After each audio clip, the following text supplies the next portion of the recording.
Hey, what is going on, everybody? Boilon here, back for another video on Raid Shadow Legends. And in today's video, I want to talk about mythical champions. But specifically, I want to talk about two in particular who are more available free to play.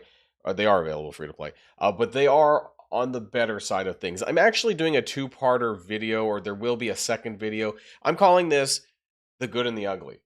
Or yeah, in this case, Embrys is actually not the ugly one, although you could debate on his appearance. But he is one of the better free-to-play mythical champions that you can get in Raid Shadow Legends, absolutely free to play. There are some other, much more difficult ones that are arguably much worse. So we're gonna, there's five, I think, as far as I'm aware, there's 5 in total free-to-play mythicals that you can get, including Embrys, Lady Mikage, the one from Grim Forest, who I always forget the name off the top of my head, Anaxia, who I haven't pulled yet, but I do have now at 100 out of 100 fragments. I just haven't. I'm waiting for a better time. It's not super desperate to do this.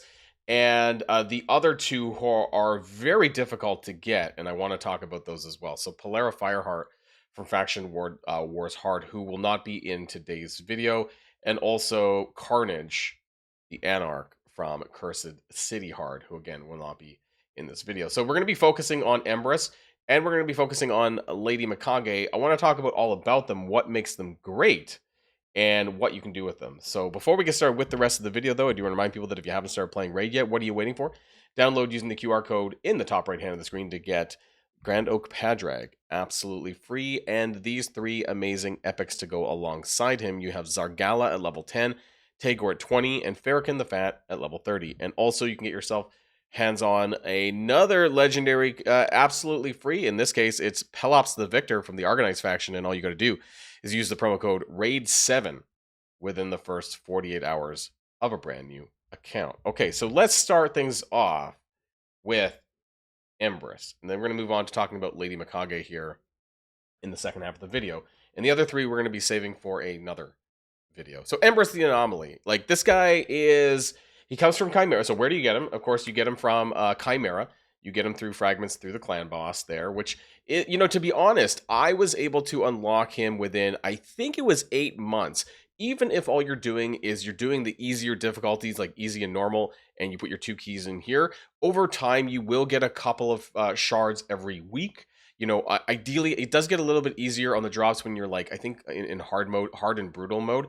But even just doing easy and normal, you're eventually going to be accumulating some shards every single week. And yeah, I think it's a bit slower than, say, Mithrala from Hydra, honestly. But I think it took me around 8 to 9. Most people are, I think, around 8 to 9 months, right? As long as you're doing this every week, and even if you're doing some of the lower difficulties, you'll eventually get yourself there.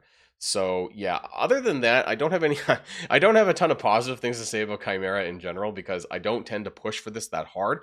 I believe, as far as the drop rates go, or the drops in general, I feel that they're not as valuable as, say, Hydra. Like, even when you finish getting Mithrala from Hydra, the rewards that you're getting out of this stuff is just 10 times more valuable. You're getting lots of Mortal Soul Stones every week, but you're getting the really coveted protection, and I wouldn't even say so much stone skin gear anymore, because now we have Mercurial and we're in the Mercurial PvP meta, but definitely getting more protection gear is just some of the best support champion gear in the game.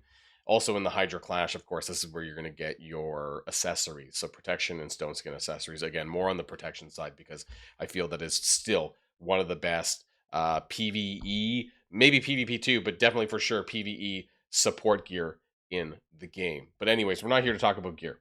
Talk about Embrys. So what makes him so great? Well, he has 2 different forms. I just want to show you really quick. We flip him back and forth between his main and his alt, but you're probably going to see more usage in his alt form as far as damage goes. I mean, it looks really cool. It honestly reminds me of that guy from Soul Calibur. I think it's Nightmare. It originally used to be Siegfried, and then they used to be Nightmare. If anyone played Soul Calibur, that's a bit of a blast from the past for me, but the appearance kind of, especially with the axe and the eyeball, that's really what it reminds me of. But let's start with his base form. Now, for me, different people are going to gear him a little bit differently. A lot of people gear him in PvP with stone skin gear. I have this, like, 4-piece lethal set, and he's not super fast, but I have him crit capped and I try to get as much crit damage as possible. So 100% crit chance. I have 289% crit damage. His accuracy does not need to be very high, actually. And from there, you just want to stack up more HP. I'm using a Malefic Talon. I probably should be using a better relic, honestly, for him. But there we go. I'm being very budget with him. But he still is very, very powerful. So as far as let's go back. Well, let's start at the front, I guess. A1, just an AoE attack. It does pretty good damage and it destroys max HP. Surprisingly, this can be very useful for Doom Scarab King. Sorry, if you still need this, but you also don't need to actually have destroy gear on him to do this. So eventually, it will do a fair bit of destroy HP. Increase the duration of a random debuff on all enemies by 1. The necrosis thing that Embrys does is very nice as well. This A2, very nice free turn ability. So this can be very useful in wave-based enemies, in faction crypts, Cursed City, this kind of stuff. It's nice. Place a true fear debuff on all enemies for 1 turn, and a 50% decrease attack debuff on all enemies for 2 turns. These effects cannot be resisted if any enemies have necrosis. Necrosis happens when somebody on the opposing team dies, and then you might remember this from like Chimera, because that's where it came from, really, the necrosis debuff. So yeah, you'll see that on the field basically when that happens. So get an extra turn, and then when you do this, often people either go into the A3 or they transform him into the alt form, right? So, and what's really nice about this is more for PvP, I would say, but you don't need accuracy really for this to land. So attack all enemies, removes any stone skin buffs and places them with true fear. So this part does not actually require accuracy to trigger, which you would think. Block debuffs will be replaced with block buff debuffs. Also removes any positive buffs affecting stats and basically flipping them, right? Increase attack goes to decrease attack. Continuous heal and strengthen goes to heal reduction and weaken, and so on and so forth. Increased defense will flip to defense down.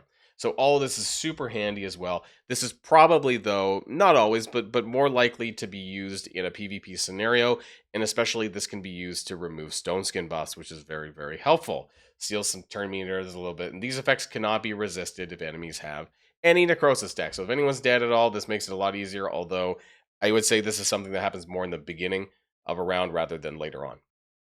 And then when you flip him into his alt form, this is where the big damage happens, right? So you get a lot of stuff.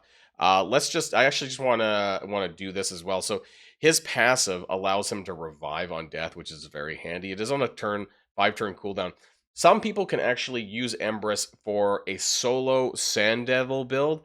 I haven't done it myself because I don't need to, and I heard that it takes longer.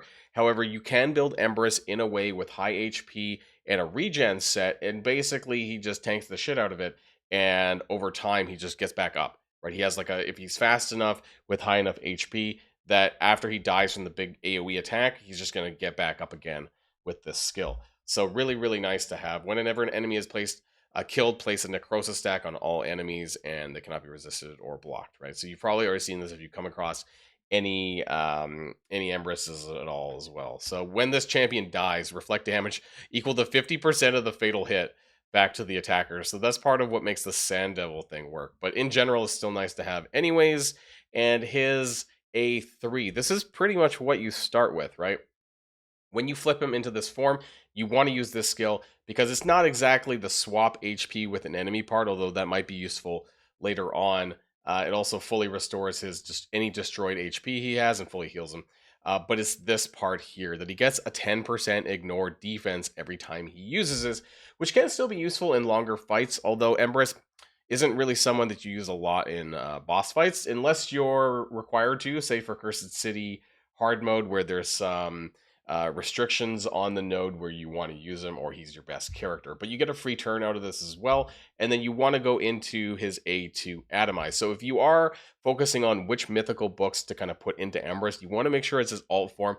Ideally, you get it into the A2 first, and then I would still try to get the cooldown reduction here on the A3. But this is a very, very big damage hit, but it's important to understand exactly how it works. So it deals double damage to enemies whose accuracy is lower than this champion's accuracy. So if his accuracy is higher, it does double damage, but that's not actually what you want. You want the 50% ignore defense, which requires him to be equal to, or the enemy has to have equal or higher than Embrys. So Embrys actually prefers lower accuracy for 50% ignore defense because that is going to be better than double damage. Because if your damage isn't that high to begin with, then doubling it is not going to make a big deal. But ignoring defense is huge because you're getting 10% from this and then potentially 50% from this. That's 60% just on the turn one, right?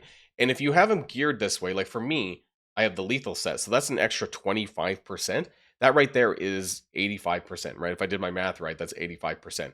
And then, of course, if you gear him, or if you mastery him, sorry, with Helm Smasher, then you have a chance to ignore 25% more, which is essentially you're hitting the 100% cap with Empress on this skill. Now, this makes it a little bit difficult if you recently, like I did, pick up the 5 red Empress Soul from that last Titan event. I'm now up to about 228 accuracy, and then there's also, well, that's including the Great Hall. So, there is a good chance that that no longer happens because the blessing, at least with the 5 red, gives him plus 90. So now my accuracy is more likely to be higher than the enemy due to that. But I still wanted the other stuff, including the 45% crit damage from the 4 red soul. So I really wanted it. But yeah, now, unfortunately, you do want to make sure that Embrys has essentially as low accuracy as possible. But he's a very, very strong nuker. His A1, I forgot to even talk about it. But if there is any necrosis on the field, it's a 2-hitter. And it does block revive when you kill an enemy. So this is possible that you could use him in, say, Ice Golem or something like this to try and trigger the kill shot here with that, but you know, it's not the most likely to happen. If you are on manual play, though, this very well can happen in PvP and other places where this is useful. So Embrys is one of the best, actually, easiest to get free-to-play mythicals. And I can't, I still use him a lot all the time. I need to kind of re-gear him a little bit more just to get a little bit more speed because he's at like 213, I think. Yeah, 219. It's not super great, so I need to bump those stats up a little bit more. But I do love using Embrys, and he is a great addition to anyone's roster. Now let's talk about Lady Mikage. Yes, she is not properly geared, but I believe I have an actual set for her. Normally, I would just steal my Embrys sorry, not my Embrys, my Arbice, because I never use them both at the same time. So I am just going to try and find that set wherever it is. Arbice speed. So that brings her up to 394 speed, right? And it's also a lot. So it's not, I think what would be better is if you're able to get a 9-piece protection set. I think ideally that is the better combination for Lady Mikage when using her in her alt form. She has 2 different real jobs here, I guess you could say. In her main form, she's primarily for support. That's her job. She has no real negative status effects that you need to worry about. And so getting the highest speed so that she's taking these turns more frequently. And also, I guess, a little bit of survival, HP percent, defense percent on the gloves and the chest. That would be useful as well. So let's talk about her kit. So at the start of this champion's turn, removes all debuffs from the ally with the highest attack. She's very useful in places like Hydra. This is very good, in general, faction-related stuff, of course, as well.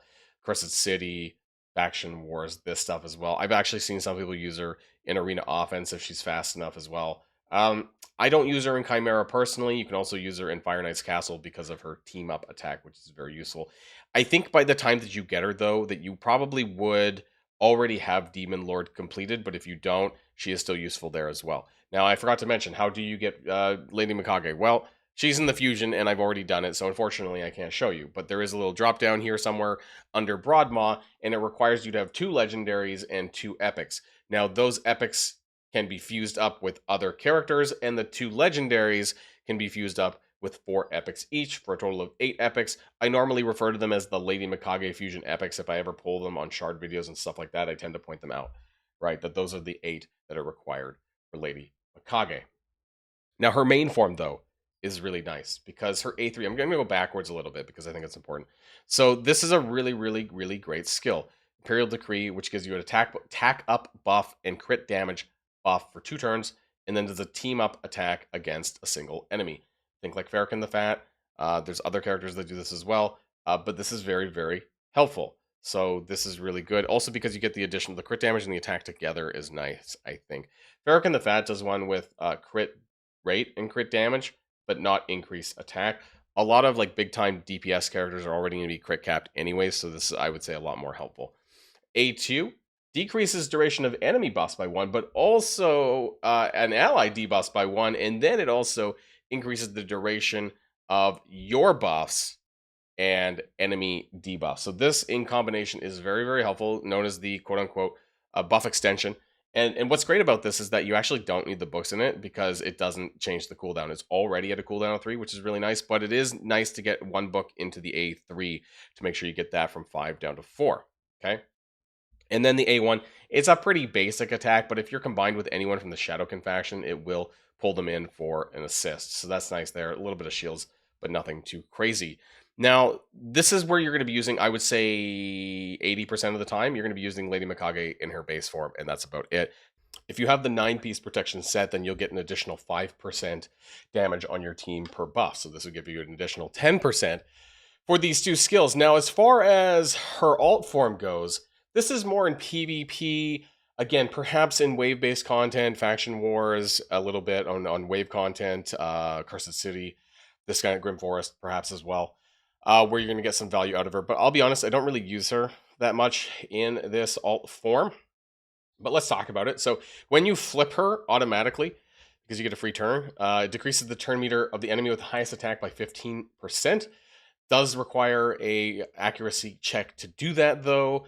But it's mostly, I would say, for this, actually not this, it would be the spider skill, but we'll talk about this one anyways. 50% accuracy buff on all allies, and then it removes all buffs from all enemies, and a 25% weaken debuff. But it's this, really. So when you see in PvP or in wave content, you're probably seeing her use this. It is, I call it the spider AoE, and it places a stun debuff for 1 turn, and it's a 100% chance. Like, as long as you pass that accuracy check, then it's going to land. Also a 30% turn meter reduction, which is pretty good. So I often do see in PvP Lady Mikages that are very fast, because then you can just change form into the alt form and do the spider debuff, right? That's very common. Or if it's a Mercurial-based team, you could go in the main form, in the base form, and then use the ally assist attack. So that's going to be quite helpful as well. She does have a sleep A1, but I wouldn't say it's used that frequently, but there you go. And I don't know if I would rely on this for Sand Devil. I feel like there's something better that you can do, or use Lady Mikage in a better way. So that is Lady Mikage and Embrys the Anomaly. These are the 2, I would say, better used free-to-play mythical champions. The other 3, well, 1 that's sitting in my fusion, right, and 2 which I do not have yet, we're going to be talking about in a second video that I'm going to do maybe in a couple of days from now. But I wanted to share this with you guys because as I started to think about more mythicals and who are good and who is not, I hope that this video maybe helped in terms of kind of explaining how to use them, where you might use them, and what kind of usage that I tend to use them with as well on my roster for these mythicals that you may or may not be getting pretty soon, right? Like, again, they're free to play. You're eventually going to get them. Embrys will probably be the first one that you get, unless you're super lucky on Lady Mikage epics to get those other, the legendary fusions. I know some people who have got her a lot sooner than I did, so it depends on how long you get stuck on some particular fusion characters. Anyways, that's it for today's video. Now, before we go, do want to remind people that you can use the QR in the top right hand of the screen or in the link in the description below to get Grand Oak Padrag at the start of your journey. Also, Zargala, Tagor, and Farrakhan the Fat at level 10, 20, and 30. Also, don't forget that you can use a promo code to get another legendary. In this case, it's Pelops the Victor from the Argonauts faction.